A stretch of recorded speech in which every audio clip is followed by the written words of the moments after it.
శ్రీమతి సబిత, శ్రీ కోదండరాం గురూజీ గారు, Shri Gayatri Guruji charitable trust తరఫున మన వయోవృద్ధుల ఆశ్రమం నందు వృద్ధులకు అందరికీ కూడా వస్త్ర వితరణ చేస్తున్నారు. వారు ఇదే విధంగా మరెన్నో సేవా కార్యక్రమాలు నిర్వహించే శక్తి సామర్థ్యాలు భగవంతుడు ప్రసాదించాలని మన అందరి తరఫున భగవంతుని ప్రార్థిస్తాం.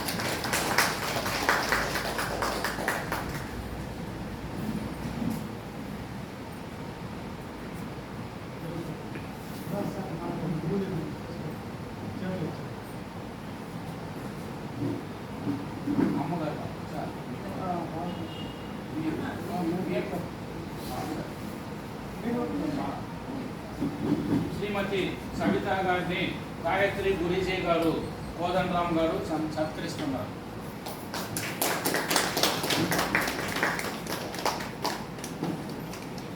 శ్రీ గాయత్రి చారిటబుల్ ట్రస్ట్ మా సొంత ఫ్యామిలీ ట్రస్టే ఒక చిన్న మెసేజ్ సమాజాన్ని.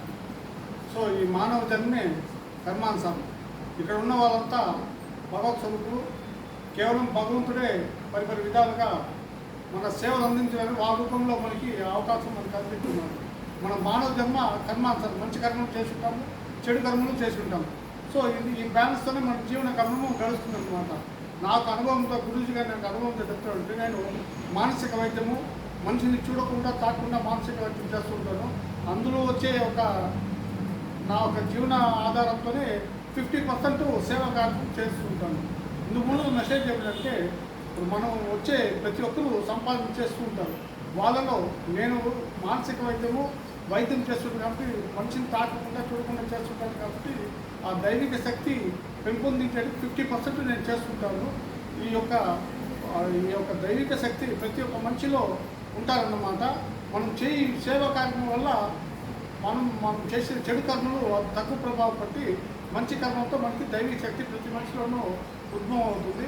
మన జీవితం బాగుండాలి అంటే మనం ఇలాంటి సేవా కార్యక్రమం చేసినా మీరు ఏ వృత్తిలోనే ఉన్ని రానివ్వండి, ఆ వృత్తి మీకు వికాసం అవుతూ మీకు బాగా అభివృద్ధి చెందుతుందని నేను దైవిక శక్తి పెంపుదలకు 50% చేస్తున్నాను.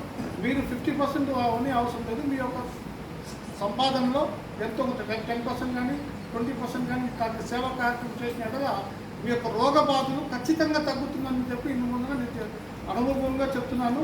మీకు ఈ సేవా కార్యక్రమం చేసి రోగ బాధలు తగ్గి మీరు చేయి వృత్తి వ్యాపారంలో మంచి అభివృద్ధి చెందుతుంది ఇందు మూలంగా అందరికీ తెలియజేస్తూ మీ యొక్క సేవలు అందించారు విద్యాశెట్టి గారికి వారి తపోవనం బృందానికి నేను కృతజ్ఞత తెలుపుతూ ఈ సేవలను స్టార్ట్ చేస్తున్నాను.